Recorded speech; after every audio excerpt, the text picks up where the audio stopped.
everyone, it's Kathy. Thank you so much for joining me. Today I'll be creating a full front shaker card, and I will be using the full front shaker pockets in A2 size from This Calls for Confetti. I'll be using the Happy Everything stamp set from Whimsy Stamps. And my shaker bits are the matte black confetti and the glazed cherry confetti, also from This Calls for Confetti.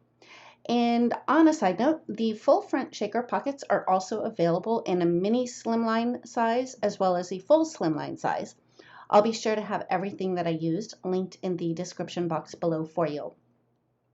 So moving on, I started out with a piece of cardstock that I had cut down to 4 3/16 of an inch by 5 7/16 of an inch, which is the recommended size that's listed on the Whimsy Stamps website as well as the This Calls for Confetti website. The reason you want to trim that little sliver off the top and one side is so when you fold back on the score lines of the full front shaker pocket, the cardstock fits nicely right in that little center area. For my background, I just randomly stamped the balloons from the Happy Everything stamp set. And while I was stamping them, I made sure to leave the center pretty open because I knew that I was going to put an image in the center there, and I didn't want my image to compete with the balloons or the confetti that was going to be behind that once you started to shake that card around. The shaker pockets do have a protective sheet on the front of them that you want to remove before you put your card together. I found the easiest way to remove them was to make sure that the release paper for the adhesive strips on the outer edges was face down on my work surface. That's how I knew that was the back side of it.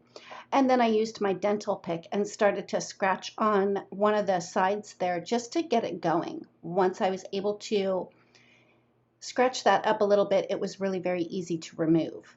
The next step was I flipped my shaker pocket around to remove the release paper from the adhesive on the sides. And I had removed the release paper from all 4 sides and quickly realized that that was a mistake and should have only removed it from the left and right side and the bottom. And we'll get to why you don't want to remove the release paper from the top in just a moment here. Anyway, I started on the bottom and pressed the bottom flap up.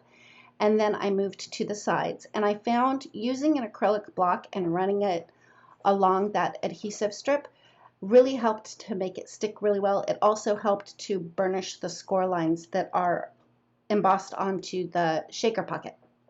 Now, I had mentioned that I removed the release paper from all 4 sides, and I should not have done that. I should have left the release paper up on the top. Lucky for me, I didn't throw the release paper away, so I was able to put it back over the adhesive. And the reason that I should have left that release paper intact is because when I go to fill my shaker pocket, my shaker bits would have stuck all over that adhesive strip, which would have made me very sad. So again, I was lucky. I kept that release paper and was able to put it right back over the adhesive.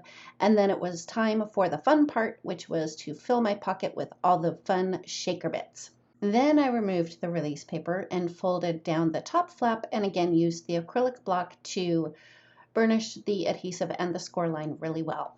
Next, I wanted to create a frame for my image, so I took a piece of black cardstock and 2 of the dies from the Slimline Simple Windows die set and got it lined up and centered as best I could to make sure that it was an even frame all the way around. I ran that through my die cut machine. And then I used the largest die that I had used on the frame and ran that through with a piece of vellum. Then I adhered the black frame on top of the vellum frame. And then it was time to add my cute little puppy dog from the Doggie Birthday Party 2 stamp set, which I had colored and cut out off camera. I adhered the little party hat using liquid glue, and then I used liquid glue on the back of my puppy and adhered him in the center of the vellum frame. For the sentiment, I stamped that and die cut that off camera as well using the Doggie Birthday Party 2 stamp set and the Comic Speech Bubbles die set.